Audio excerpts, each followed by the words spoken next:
Hello everybody, welcome back to Literature in Robes with your host Jared. We've got a special book today to review. There's something going on. And it's a big boy. It took me about 3 weeks to get through this guy. Very, very monumental read, but I am very glad that I did read this book. What book is it? It is the Cryptonomicon tome written by Neal Stephenson. And I say tome because this thing is about 900 pages. But it reads the words are small, the sentences are packed tightly on the page, and top to bottom. There's not a wasted inch in this book. And that's a beast. Get in my belly! But holy moly, I'm a changed person after finishing this story. Let me explain. Cryptonomicon was published in 1999.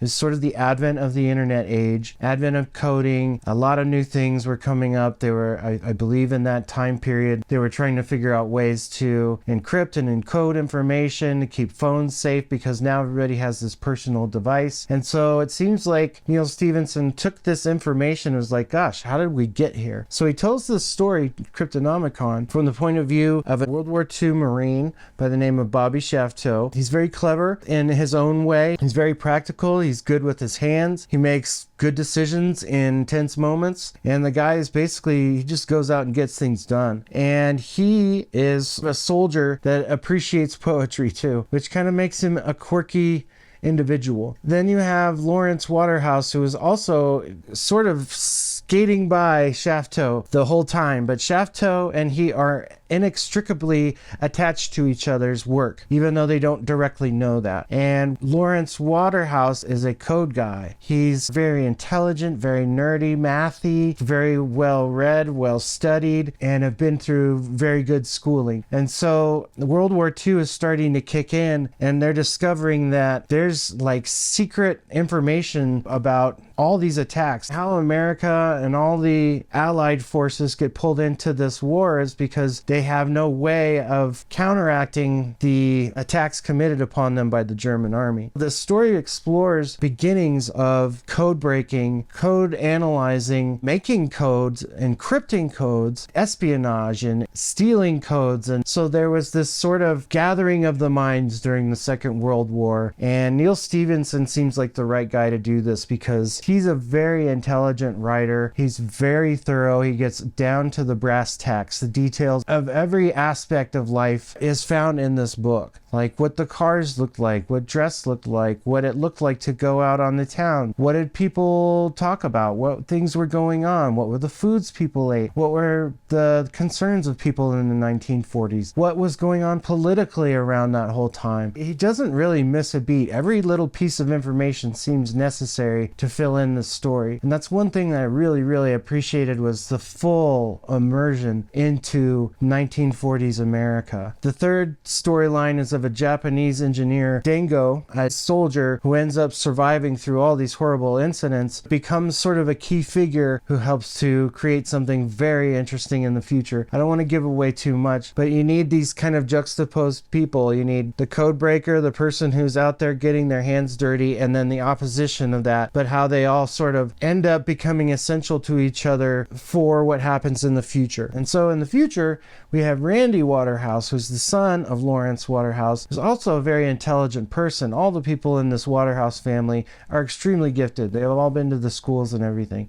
You a genius. So they are trying to navigate learning how to privatize information, privatize data, keep it encrypted and safe, which is one of the most difficult things in the world to do, I think, because all of this stuff has to be based in a code system, whether that's alphanumeric or alphabetic or some other system altogether. It is very complex stuff. However, Neal Stephenson really explains it well. I came away from this understanding a little bit more about data compression, how to encrypt things, how to protect your information, and it even delves a little bit in cryptocurrency, which at the time that the book was written, I think was just barely an idea, barely something that governments and private entities were looking into, especially post-war, because there was a lot of things lost. lost. A lot of things of great value were lost in the war. And so using this technology from the World War II period, it's just blasted into where we are now. By 1999, when this book was written, computers were already a pretty big thing. The internet was becoming a thing, fiber optic cables across the world. There was so much money invested in all of this, basically capital going into a thing that there were no guarantees that any of this would actually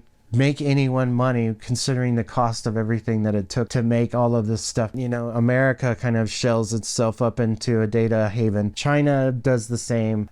Some of the countries in the Southeast Asian Sea, it was just the dawn of technology almost 100 years ago, 80 years ago. These cryptanalysts are just the most amazing people. Dude, that was amazing. I mean, it was before computers, it was before calculators, any sort of memory storage, data storage, RAM, and you really understand where all this stuff comes from. Neal Stephenson even brings in characters that are historically involved in these things, like Alan Turing. He's the first person to make like a calculator, and he thought that humans were comparable to machines because we can store memories and use information and pull up facts and whatever is useful in the moment. People really thought about it like that, and so it really talks about that change from, you know, when they had to hand calculate everything out to having machines start doing it for them. That just burgeoned into the internet and current technology that we see today. There's no cell phone service. This book was just immersive. Like I said, it goes into great depth about all this stuff. And Neal Stephenson's writing style is really quirky. He presents these characters, they're almost autistic in a way. They block everything else out but the problem, but the equation, but the thing that they need to solve. And their brains are just made for that stuff. And I have to marvel at people like that, considering the war and the speed at which the technology era needed to be controlled and managed and maintained by countries and other world powers. Just became such a frantic race for all of that. And I really think that Neal Stephenson presents that all extremely well in Cryptonomicon. I've been battling with myself back and forth on what to give this book. And I think on the whole, I have to say that this book provided a lot more than I thought it would. It educated me. It was a beast to get through. But Neal Stephenson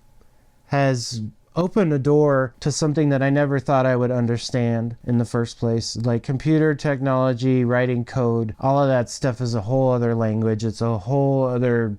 It's alien to me. Écoute mon vieux, tu n'apprendras jamais à parler le français, tu n'as pas ce qu'il faut, tu es un imbécile, ça ne vaut pas la peine de continuer cette conversation. Slow down. What a fantastic book, though. It is so chock full of just so much. And I think that's the biggest thing with Neal Stephenson books is you always come away feeling like you know something more, like you learned something more, and that you're somehow a little more complete in your knowledge about things, about a history of something and about the world. And it's told in a fictitious way, but it's based in historical fact. I really, really enjoyed this. This was so different. I think the next ones that I want to read by Neal Stephenson, and they all kind of connect through this Waterhouse, Shafto family lineage, even though they don't directly affect one another. Kind of like a James Michener or, you know, James Clavell. They'll follow like a family line throughout history to tell a story just because we're kind of familiar with the name. Seems to anchor us into the story a little bit. But I'm thinking the next one I want to read is The Baroque Cycle. I'm going to give this book 5 out of 5 rubs. This beast was well worth it. And I didn't want to knock it down because of my own. I was going to give it a 4.9, but I feel like that is because of my own personal struggle. It wasn't that the reading was sluggish. I think that I have been reading a lot lately, and sometimes I crave the next story well before I even finish the book. I don't know if any of you guys experience that at all. Craving some milk. But sometimes when I'm in the middle of a book and I start looking at what's the next book that I want to read. What's the next book I want to read? And man, that's hard. And so when I start feeling my mind going somewhere else, that's when I'm like, is this book not holding me? But this book did. I mean, once I just gave it a chance and immersed myself in it, this book was amazing. So Cryptonomicon, 5 out of 5 robes. There's not many this year so far. Have any of you read this? If you have, what are your thoughts? I would love to know in the comments section below. If you guys like what we're doing here, please like and subscribe. I appreciate y'all for stopping in today. I hope you're doing well. And remember, keep reading.